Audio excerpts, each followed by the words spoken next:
En environnement, les richesses naturelles de la République démocratique du Congo mettent parfois en conflit l'homme et son environnement. Qui devrait faire quoi dans l'anarchie qui finit par s'installer? Pourtant, la coexistence pacifique est possible grâce au respect des normes à observer.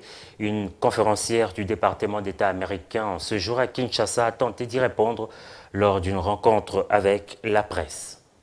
La RDC, pays riche en faune et ressources naturelles, intéresse Merdy Gore, spécialiste des questions environnementales. Boursière Jefferson au département d'État, la chercheuse veut collaborer avec les spécialistes de conservation, s'entretenir entre autres avec les élèves et les communautés à qui appartiennent les ressources naturelles. Elle fait des crimes contre l'environnement son cheval de bataille à travers des recherches, des publications pour contribuer à réduire cette anarchie qui bat son plein. C'est le sens de son séjour à Kinshasa.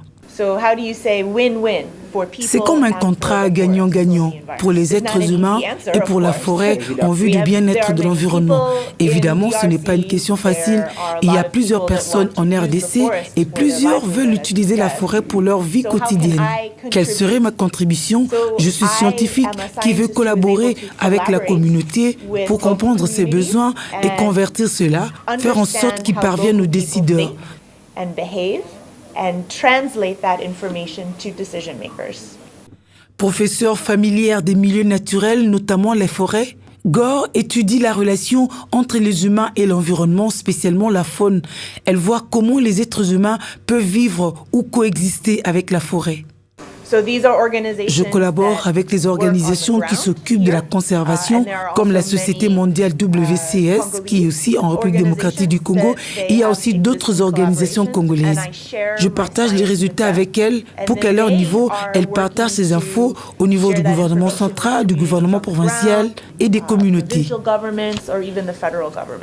Le trafic de la faune est d'abord une question humaine, précise-t-elle, associée à la corruption, aux maladies qui en découlent, aux autres formes de criminalisation, à la contrebande, ce qui réduit la capacité des communautés locales de jouir des richesses naturelles.